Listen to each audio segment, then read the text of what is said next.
It's time for another Gamercast. I'm Rob McCallum, joined once again by the video game rockstar himself, Jay Bartlett. What's up, guys? How are you? Who, of course, appears in the NES Club, and producing the podcast is the Transformer genius G himself, Glenn. Yes, y'all. How's it going, Rob? How are things in Vegas? It's pretty good, man. I mean, it's actually a real exciting time for the film. Without giving too much away, we are very close to being able to show a rough cut of the film to distributors. That is extraordinarily exciting. It's a big deal because we feel that it's ready enough to start bringing, these potential partners in and, work with them. So that's kind of cool to have that ability. I'm excited.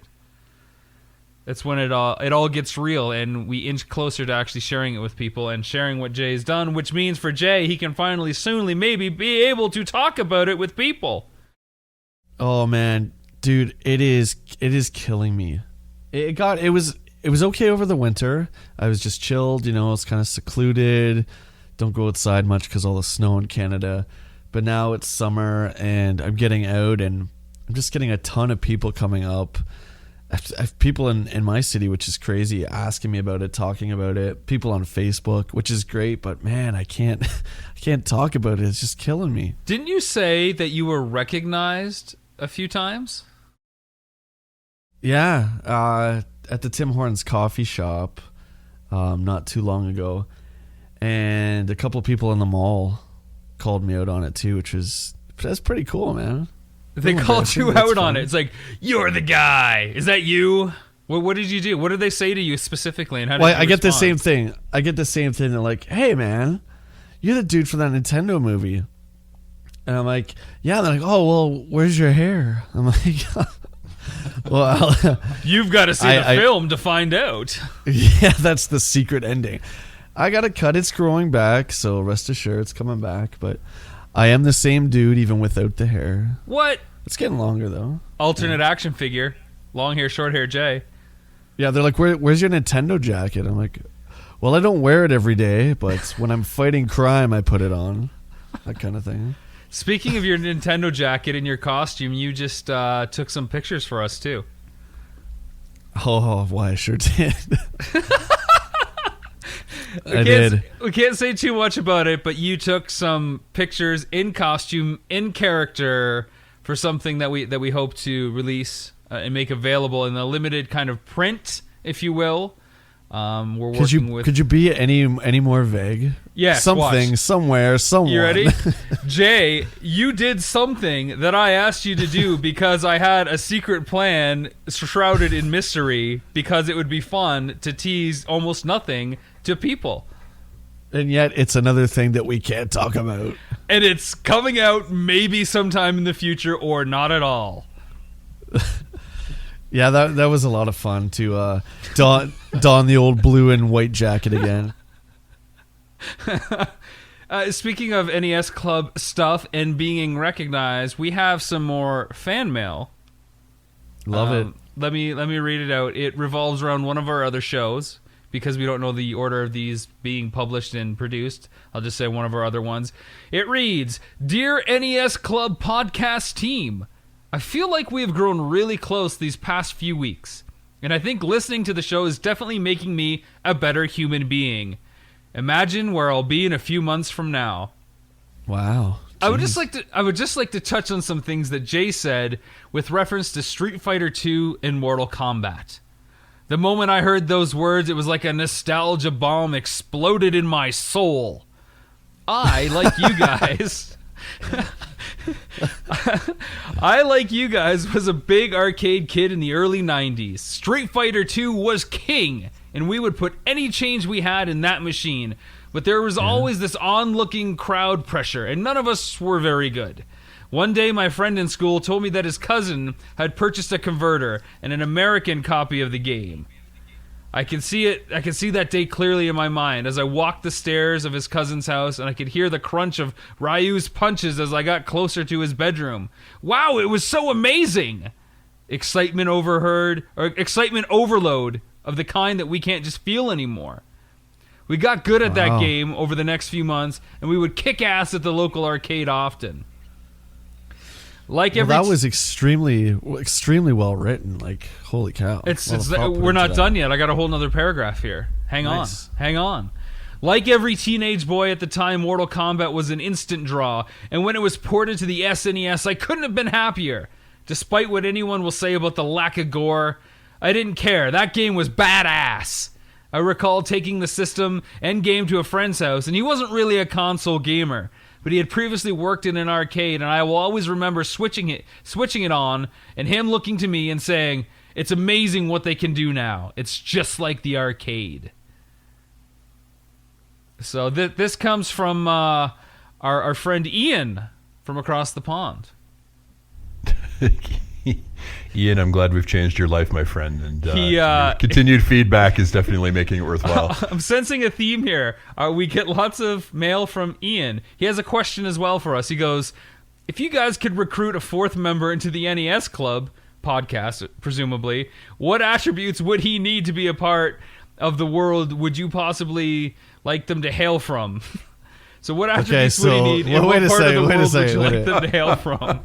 So is this in a resume that he's submitting to us here? He says, P.S. Can I get DNA samples of each of you, please? It's definitely not for cloning experiments. Your crazed... Goodness. He says, your greatest superfan, crazed stalker buddy from across the pond. That is the most epic piece of fan mail I Yeah. think we could ever possibly receive. That's incredible. I just want to... Yeah, throw it out there. Go ahead. No, I just want to go ahead. touch on that a bit. Ian, again, that's extremely humbling. No, it's We've not. talked a li- He's talked a- not sincere. I can't think this is sincere anymore. We've talked He's a poking little fun. bit over Facebook, and yeah, he's such a great dude, and I'm glad you love the Street Fighter thing. I mean, I'm all about those memories. I mean, part of the reason why we started this podcast was we loved reliving all that old stuff, and I just find, I don't know, is it just me, or is it, there's nothing really like that anymore? I mean, everything is so easily accessible now. To actually have Street Fighter in your home, be able to practice, and then go to the arcade on the weekends or whatever and be that much better. I mean, there's nothing really like that now, because you come home, you put the game in, you play online, and you kind of stay online.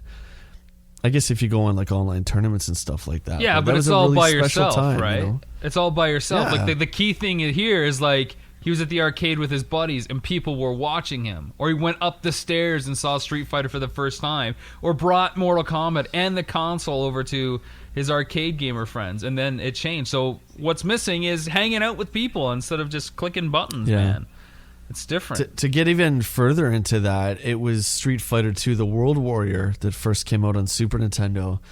And when that came out, Street Fighter Championship Edition was in the arcade, where you could play the 4 end bosses. So it was really cool. You could be the 8 World Warriors, but you couldn't be Bison Vega, Balrog. What's the other one? Sagat. Yeah, you couldn't be any of those guys. So it was really cool to practice up with Guile and then go against the 4 boss characters. And then what was the Genesis one? The Genesis one was the one that had the bosses in it.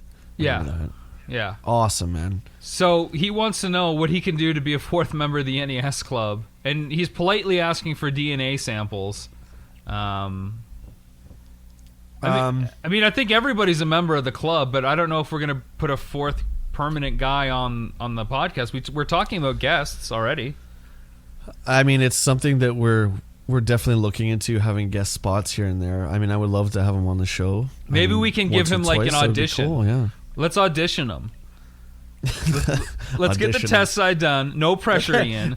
Ian, here's your initiation. You have 30 days to get 700 Nintendo games. Go. If you do And that, then go in person. There No you go. online purchases. You That's let us right, know yeah. how it works Plug. out, and once you have that kind of experience, then we'll talk. No, you yeah, can't. Rob, let's totally get him on the show, man. Well, talk to him, and I love to hang out with him online for a bit. It'd be pretty cool. I don't know. I want some more creative fan mail before I think I officially want him on the show. I like where this is going. Every week we're getting something new from Ian, it seems, and it's The bar's raising. Yeah, man. It's too good to stop. So, but yeah, it's possible. We were talking just before we started recording, and I said maybe we should record this. What games in your collections right now are you guys not putting enough attention to, and why not? I just picked up Mario Kart 8, and that's the only one I could think of, which I don't know if it really counts or not, Rob, because it just came out on Friday. It counts. It counts, man. Yeah. I got a sad story about that. I played through what's the first cup, the Mushroom Cup, or whatever the first one always is, and I enjoyed it, but I mean, I'm deep into Watch Dogs right now. So, plus, you know, I got to get 3 other buddies over here to play because it's just not the same by myself. Right. So, yeah. Glenn? Go for it. For me, it's definitely Titanfall. I picked up Titanfall back when it launched, and I love the game, and I just cannot seem to find time to play it. And it's one of those things where, like, because it's an online game and it's strictly multiplayer, like, the conditions for me to actually get anything out of it have to be really, really specific. You know, I've got to have enough time to be able to, you know, I got to be able to relax, but I got to be able to kind of, you know, game myself up to play with some other people or against other people. And it's just, I find in those times very few and far between. I know Jay and I have had a couple of games, but not nearly enough of them. So by contrast, we were playing the ever-loving crap out of Mario Kart at my house. Man, I'm so glad we picked that up. It's fantastic. We're having a lot of fun with it. But I do have 2 other people to play it with regularly. So that's awesome. What's your sad story there, buddy? Well, so Mario Kart comes out on Friday, right? And on Thursday, I wanted to pre-order it so that I could just pick it up in the store and walk out. It's no big deal. Except for when I pre-ordered it, I wasn't paying attention because right now I'm working some crazy hours. And I pre-ordered it at Best Buy, and I didn't click pick up at store. I clicked ship. Oh. So it's 2 days to ship, but it's the weekend, so it's like 5 days, and I still don't have Mario Kart yet. And everybody's posting all their awesome Mario Kart reviews, talking about playing it with their friends, and, oh, have you seen this, and creating their tournaments. And I'm like a schlump waiting for the stupid thing to arrive still. So I'm rubbing my Bowser Instagram photos in your face. Well, I don't follow you on anything, so I don't see those. Oh. Well, you know what you do while you're waiting? You go out and you pick up Watch Dogs, you dumbass. Well, I was thinking about that. That was honestly one of the things I was thinking about. And I wanted to get your thoughts on, is it worth the hype? Because a lot of people are saying it's kind of like a GTA clone, not as exciting as they thought it was going to be. A lot of people predicted it was going to be like the game for the system, and then it got delayed, or for this console I haven't picked generation. it up yet either, so I'm interested to hear this because I haven't picked it up yet either. I mean, Rob, as you know, I'm not a huge fan of Ubisoft. I don't like a lot of their IPs. I don't hate them, but I'm just not a huge fan. So I was really skeptical with Watch Dogs, and I picked it up because I'm such a fan of the open world genre, like GTA and such. And I put it in, and it's got a pretty steep learning curve to it. There's a lot because you basically have your iPhone or whatever, your smartphone, and you can hack everything that's electronic. So you can hack a camera that you see to look at another camera, to point at a computer camera, to kind of get the shot you need. So the first mission is really, I was kind of like, what the hell is going on? But once I finally got past it, and then you get into the open world, wow, I was blown away. Not taking anything away from GTA 5, of course, because, I mean, the game's brilliant. But this city of Chicago feels so alive. I mean, you can literally tail somebody or just follow them home from their daily routine, and you know, they're having conversations and interacting with each other, and it feels so alive. Everything you do has consequences, which, you know, a lot of games have, but this game really does have consequences. If you go around and you just start slaughtering people, because you're a vigilante, if you start slaughtering people, people will recognize you, and you can't get around anywhere because they'll phone the cops. So is it worth the learning curve, though? I mean, to be honest, you started saying that it's a steep curve. You've got to learn how to do this. There's some complex like hierarchy of how you can hack and sub-hack and do this to do that. And I got to tell you, I'm starting to say I don't have the time for that. Well, no, it's the payoff. Yeah, it definitely is. And the story is fantastic. The protagonist, Aiden is his name, I believe, and he's just awesome. Like, he almost reminds me of Batman. He even kind of sounds like Batman. He's really cool. I would say, yeah, pick it up. I've only done about 3 or 4 of the campaign missions, because when you bring up the mini map, there are so many different events to do, and of course everything you do gains you experience. You level up, put your points in skill trees, so you're constantly just doing all these little sub quests and stuff. It's fantastic, man. Yeah, check it out. So the real question, Jay, are you gonna hold it against me if I pick up the Game of the Year edition? No. I know you're very choosy about what you get, and I can respect that. Mario Kart's obviously a must, and that's a different beast, right? You put it in and you can play a couple tracks and put it down. You can wait for it. Like, did you ever get Tomb Raider? No. Did you ever check? No, you didn't get Tomb Raider or I Bioshock. played it with J-Rock, a buddy who we used to do some podcasts with, and I've just watching him, I felt like I played Uncharted before, and I was kind of really burnt out on Uncharted, so I was like, and it's nothing against Tomb Raider, it's just I felt like I had done that recently and I didn't need that. I think people who play GTA a lot, 5 a lot, might feel a little bit about this.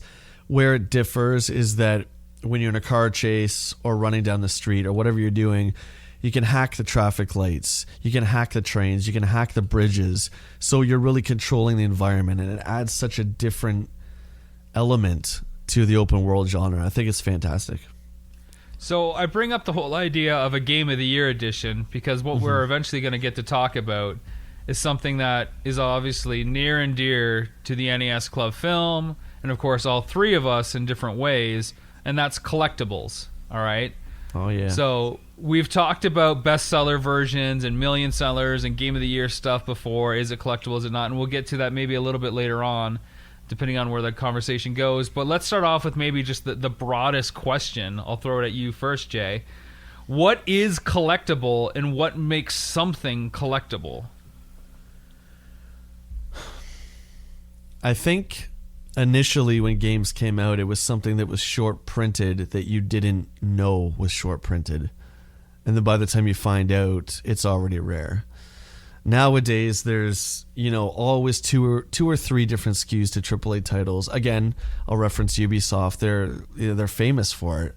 Every Assassin's Creed, Watch Dogs, Splinter Cell, every game they bring out has a collector's edition, which it's really hit and miss, meaning the Assassin's Creed stuff is, in my opinion, overproduced as far as the collector's editions go. You don't have to pre-order it because you can go into any big box retailer and get the collector's edition 6 months later. So how do we feel about that? That's my next follow-up question. And Glenn, you posted some pictures of specifically Assassin's Creed collector's edition stuff. I mean, to be honest, and this is kind of what I learned early on as a young collector, anything that's labeled collector's edition is usually garbage by definition. Is that true with video game stuff? Because, I mean, you get statues or whatever, or books, but you guys remember, like, in comic books, it's like collector's edition or collector's print, and it was like, oh my god, this is kind of like completely not a collector's edition by virtue of having it printed. Well, the problem with comics, in terms of the collector's edition stuff, is like that was part of the big, what you're talking about was back in the 90s when the comics industry was just exploded into like this market of people just buying stuff for the sake of trying to get something that was going to have resale value, and as a result everything that was produced didn't have resale value, and it was a really dark time for the comics industry in terms of the actual book quality. I think there's quite a lot of really nice collector's editions out there for video games, which is why I've been posting pictures on Collector's Corner recently. I don't have some of the collectible games you guys have. I don't have some of those rare finds or the hard to find stuff, but I do have a lot of really nifty trinkets around my house that I've collected over the years, and I thought that was maybe a way I could help kind of contribute to the culture of the page as well, and kind of do my little piece of it. I saw your Connor and Ezio statues you had. Yeah, I like the statues a lot. They're actually pretty nice statues. I get what you're saying, Jay. I guess for me, when I look at a game collector's edition, there's part of me that's like, that's a little bit presumptuous, isn't it? Just assuming that your game is going to be so great that I need to have a collector's edition of it. But I think it's really just a way of helping. I don't look at it from the perspective of it's a collectible that is, I'm buying it because it has some value or because it's going to be rare and I'm going to hang on to it. I think it's really just a way of helping somebody who's passionate about the game or a fan of the game really enjoy it on a different level and have another piece of that game to be able to call their own. And that's always the way I've looked at it. I think if they reworded it deluxe edition or special edition or whatever. Yes, exactly. That would be better. But I mean, I can think of a few examples of the last decade or so where there have been games that have come out that are collector's editions and now they're worth a fortune. Example. Well, and see, that's just it. So it's interesting that games come out with a collector's edition, and those are the versions that end up becoming collectible down the road. So like the comic book industry, who tried to make stuff in the oversaturation era of the early 90s more collectible by printing on it, video games now are doing that, and it's actually having the desired effect. Mm-hmm. Where it is more collectible and it is more tradable, it is more saleable. But I think, Jay, man, I'm so glad you said that, because that's exactly how I feel. Don't call it a collector's edition, call it a special edition, because it's really for like the super fans. So when a new Tales game comes out, it's like the special edition for the fans that really want it, not like, oh, this is going to be collectible down the road, even though we all get what that kind of means. It just, I don't know, there's nomenclature that I don't like. There are some companies that do that. So I think, like, I want to say, like, the BioShock Infinite edition with the Songbird statue was called something like the Ultimate Songbird edition or something like that.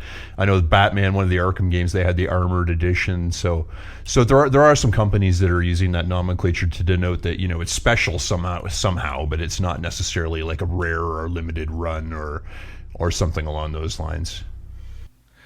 I think going back to the original question, and Jay, I'll let you chime in on this, because this seems like something we can go back and forth forever. What makes something collectible? I think part of it is, and you were getting at it, is you can't really tell until you have a little bit of distance onto something that comes out. One of the examples that I love talking about with you is Twilight Princess on GameCube, right? That's a short print GameCube game because the Wii was out. And that was kind of like more of a Wii title. So the GameCube version is more collectible by definition, but when it came out, nobody really thought of it until time had passed, thus making it a little bit more desirable. So for me, for something to be collectible, one of the things is you got to have distance and time from it so you can really objectively look at it. It's hard to kind of guess what might be collectible nowadays, unless you say a big game that comes out for like a previous gen system. There's a couple of examples I could think of, and they're actually both Nintendo examples. The first one was Ocarina of Time on 64, where the game store I pre-ordered it at only had a certain amount of the collector's edition for pre-order. So they had, let's just say 10. And, if you didn't throw your money down, once those 10 were gone, that was it. They weren't going to see it again. Nintendo is famous for doing that. And that was, of course, the gold cartridge Ocarina, right? So the best example I can come up with was Mario All-Stars on the Wii, which was released once. It was the anniversary of Super Mario Brothers, and although it was just a port over of the Super Nintendo Mario All-Stars, it came out on the Wii in a really nice anniversary package with the soundtrack and all. It was released once. I mean, that right away is going to be collectible. Do you know what I mean? And I would say probably on the same lines, the Zelda 4-pack. Yeah. For GameCube. Oh, yeah. Yeah, absolutely. That was, at the time, it was through Nintendo Power and a few game retailers where if you bought a GameCube, they gave you that collector's disc, and you couldn't buy it anywhere. So, yeah, man, that disc is awesome. So I guess, in other words, my theory is somewhat wrong, or at least there's maybe a few exceptions that you pointed out, and I'm clearly agreeing with, that you don't necessarily need distance, but it's really hard to gauge what could be collectible going forward in the moment. Yeah. You know what I mean? Yeah, of course. I mean, go ahead. I was going to say, so what about something like this? Like a few years ago, Canada got the small red Wii. Okay, like the home version, I think you were telling me it was called, or the living room version. The mini, yeah. And now it's available in the U.S. So do you think that was highly collectible for a period, or still is, because it was like a slim version, if you will? See, that's hard for me to comment on, only because I see it everywhere in Canada. I think when Nintendo finally ceases production on that particular unit, I mean, I know they've done it on the old school Wii, but when that's finally gone, possibly. But because it's in my country, you know, we usually only see the cool stuff in like Japan and Europe and stuff like that. But I don't know. It's tough to say. It's not very collectible here now, but in other parts of the world where they can't get it, like the Mario Kart 8 Collector's Edition with the blue shell, right? I mean, that's highly collectible to us, but in Europe, it's, you know, you can get it anywhere, right? Yeah, so it's available now in the U.S., which is cool. You know, I almost kind of liken it to like the top loader, right? You had like the NES original version, then the top loader came out. Yeah, so do you think it'll be like that in the future? Yeah, I mean, there's no internet connection. It doesn't play GameCube games. I mean, it's just, for me and all these console redesigns, I don't understand it. It just seems to be like you're sinking so much money into this redesign department of your company. It makes no sense. At that late in the console's life cycle, why are you redesigning the Wii when it's good? I mean, even PlayStation and Xbox do it. I mean, they have 3 versions of their systems. I mean, if you're fixing some kind of technical issue, I get that. But with the Wii was fine the way it was. And then you take out the internet and you take out the GameCube functionality. So, I mean, I don't get it. Well, it is probably to suit technical things and still push further sales at a lower discount price, right? I mean, the PlayStation 3 was notorious for fan issues and overheating and stuff, so mine crashed on me, my original one, so I was happy to get the second Slim that came down, or the first Slim, and there's since been another one, but it's just from like, here's a question. Go ahead. I was just gonna say, from a sales point, it's weird because Nintendo's one of the only companies that actually, you know, made money on their hardware instead of losing it each unit. And so they obviously, you know, they made a fortune off the Wii. It just didn't make sense to throw all that design in. I mean, the system was already cheaper than the 360 and the PS3, you know what I mean? Before I forget, along the same lines, and we talked about this before with the PlayStation Greatest Hits, the green label and like the red cases for PS3. Yeah. What I hate that they've done now is change the PS3 label again. Yeah. To the blue PS4 one. It's like super confusing, and I don't know if they're trying to confuse us on purpose. What's the deal? The only difference is the blue jewel case now. That's the only way you can really tell the PS4 and the PS3. I think they're trying to trick the consumer, or they're trying to make them, not trick them. They're trying to make the transition easier for everybody. Like, oh, look, it looks like a PS4 game now. Do you know what I mean? Oh, it's because that strategy worked for Nintendo, right? Oh, we'll just call this the Wii U. It's the same thing. Ooh, that's a good point. Good point. Well noted. Okay, so I mean, again, we don't know where these conversations going. I got nothing but bullet points in front of me. Jay, one of the things we talked about this week, as we often do, is official libraries, and we've noticed a lot of people online getting close to having near collections of this library or near collections of that library. One of the things we talked about, actually not quite heated, but it was back and forth, was whether contest promos and exclusive titles actually count as official entries in the library. You remember this? I do. We were talking about Ducktales. We were talking about Ducktales specifically, the Capcom Gold Cart reissue that came out last summer. What do you think about that? Is that collectible? Is it part of the libraries? It's a game Capcom produced, obviously, with Nintendo's, you know, thumbs up. So yes, it counts. It does. Absolutely. So it increases the library, the official like master library. Yeah, there's nowhere that says that new Nintendo games can't be produced.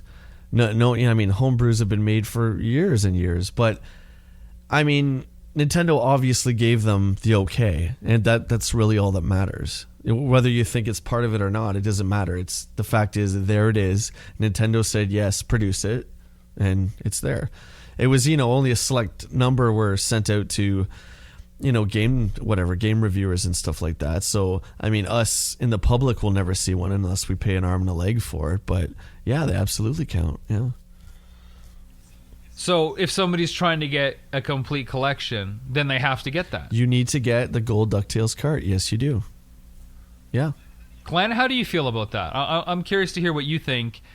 as a guy who's not really collecting too much, do you think that these contest promos or exclusive titles or these kind of one-off marketing stints should be counted as part of the official collection, or because it's not really a game that was released or another version that it doesn't matter? What do you think? Do you know about the Ducktales gold card? Yeah, I know. I've heard you guys talk about it before, and I'm trying.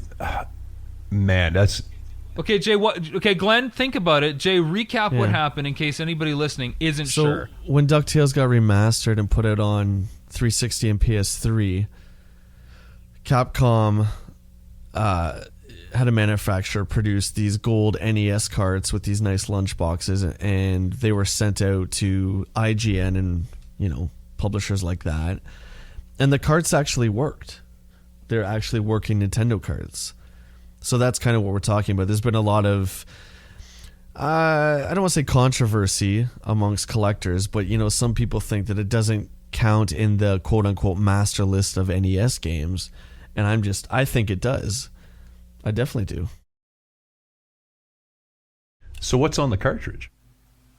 It's DuckTales. It's the original DuckTales? Yeah. Oh, okay. It plays in your NES. Yeah, so it's like an NES DuckTales card that Yes. just is like reproduced. It's like the gold Zelda finish, and there's only a handful of them produced. And it's a different sticker. Oh, that's tricky. I don't know. Like, to me, if you're trying to get a full NES collection, technically speaking, that is a variant of the game, right? Like, that's because, as you say, it's a working, officially released Nintendo title. Now, it was only available in a promotional capacity, but It still also was Nintendo World Championship. well, this is what I mean. Right? Yeah, like there's other games out there that were too. So. Yeah. I mean, Rob, what do you think? I'm curious to know what you think about that. I mean, you know me, man. You and I have been collecting for a long time. I am all about, regardless of the difficulty, the complete thing. If it exists, then it's part of it. Absolutely. Where it gets hard for me, because I'm still learning, I'll be the first to say I'm still learning, is like the homebrew stuff, right? Like, does that count where people are making games, and like how well documented is some of this homebrew stuff? Well, I think count? the difference between the homebrews and the DuckTales cart is, again, I've said it like 30 times now, but Nintendo obviously gave them the okay to do that.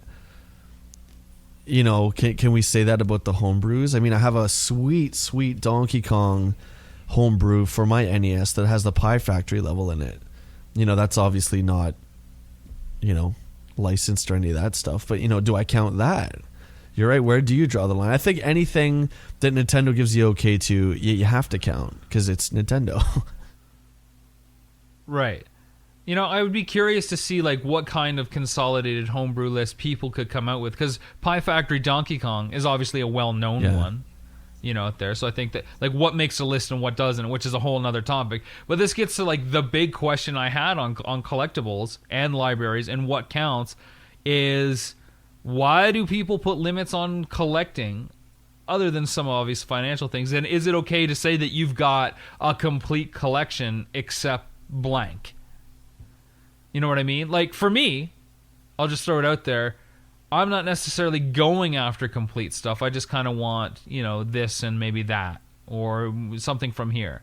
And we all define our own collections, or we all decide to get what we want for whatever reasons. But Jay, you know what I mean? This is something we talked about a little bit, at least.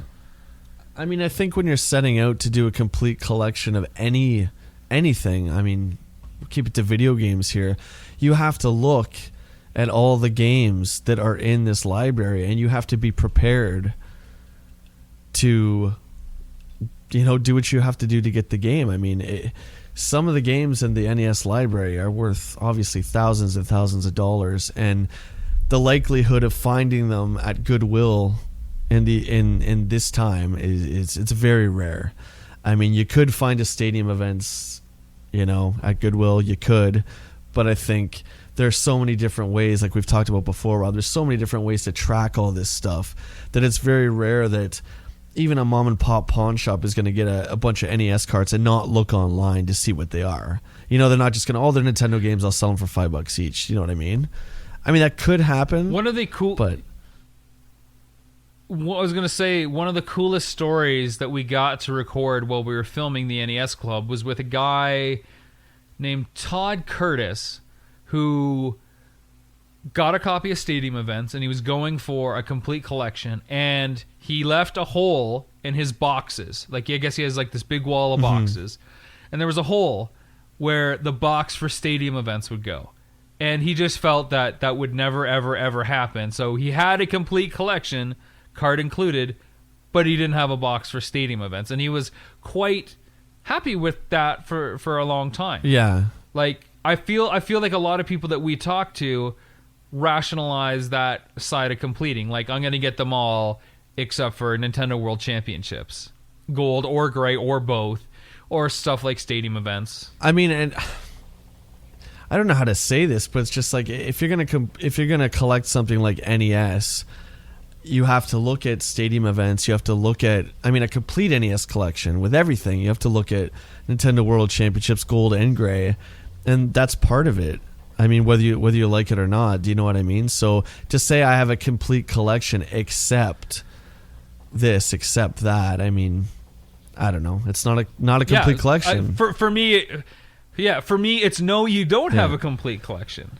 Or to say, you know, I have all these games except, you know, the three big ones. It's like, okay, well, go get the three big ones. I guess it just bothers me because it's a misleading thing.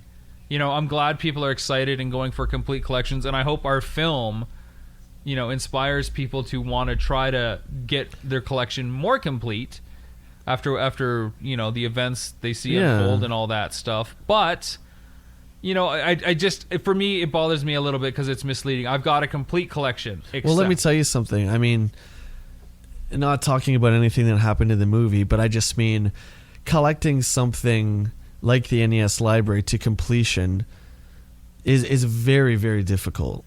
I mean, it's, you know, we're talking 25, 30-year-old cards, first of all, that you still have to go out there and find. And most of them nowadays are so expensive. It's a very difficult process. So, I mean, I can understand why people take, you know, 10, 20 years to get what they've had. It's tough, man. And it's, like I said, it's so expensive. So let me throw this at you.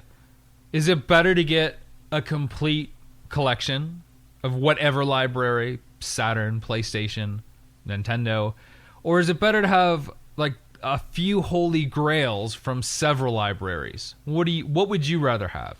Holy grails. But I think, why? Why? Yeah.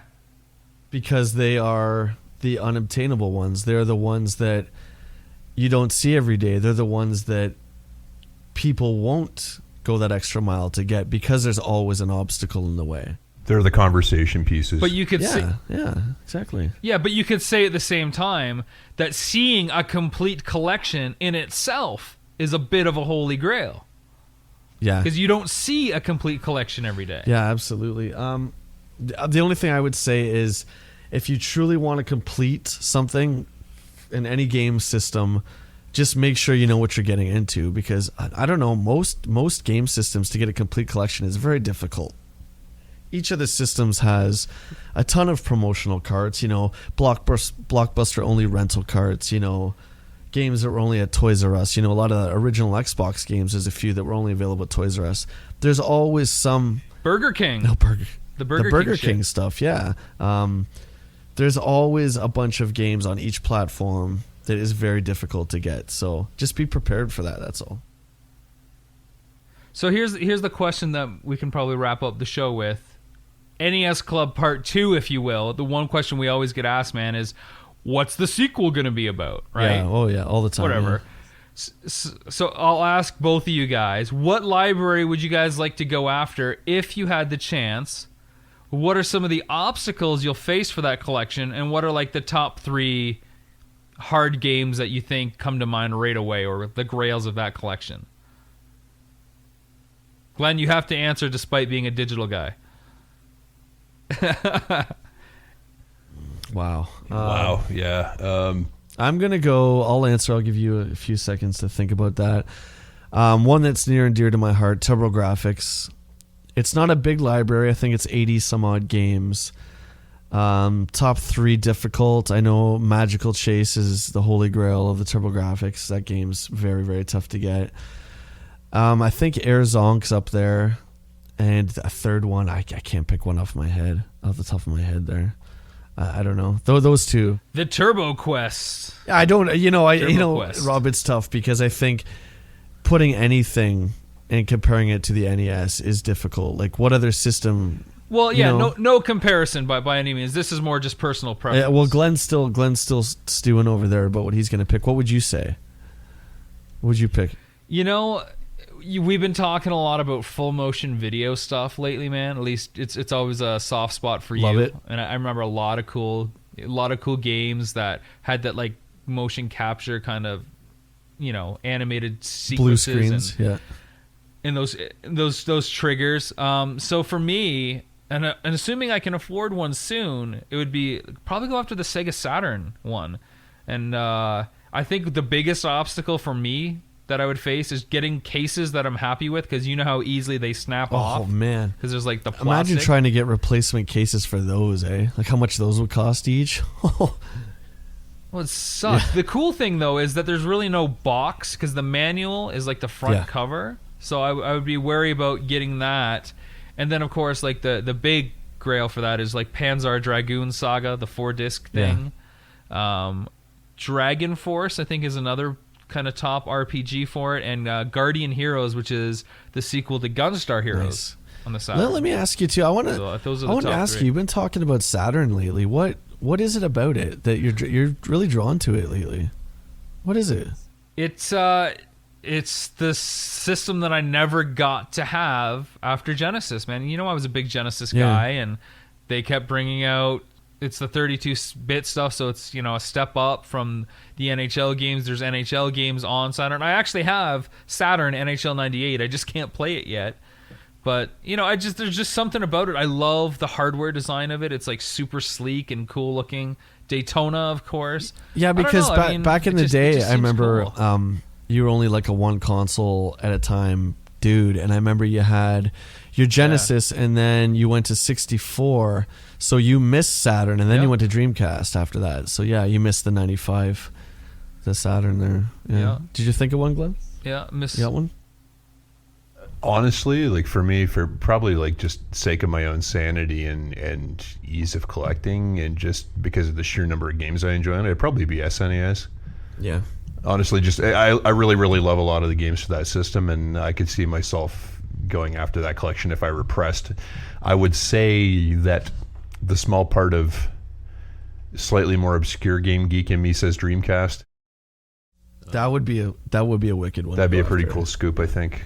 You get a Dreamcast and a full Dreamcast library, because I really enjoyed that system. I felt bad for it. That's like anything disc based, like the Saturn and Dreamcast. Definitely, I worry about the playability of some of these discs. So as far as obstacles, like how scratched something could be and still get it to boot up, and at what point might it not work down the road. Well, my other concern is like the drives, like just actually having the thing actually read a CD regardless of what condition it's in. That would be a concern for me too. I have a problem with that too, Rob. I always boot up my 3DO, which is another one. Speaking of full motion video, I love the 3DO, and every time I put it on, I remember our buddy Will and I were playing Plumbers Don't Wear Ties last summer for I don't know why, but we were playing it, and it started to freeze, and I popped open the disc, and the disc was fine. I was like, oh no, my F10 3DO is dying, and I got so upset. So yeah, every time I turn on one of those old CD-ROM systems, I'm just like counting down the minutes till it dies, I guess this would be a different kind of quest, but I think it would be kind of interesting to go out and get every piece of video game hardware that's existed. As in game NES, systems? Top Loader, Fairchild, 2600, everything.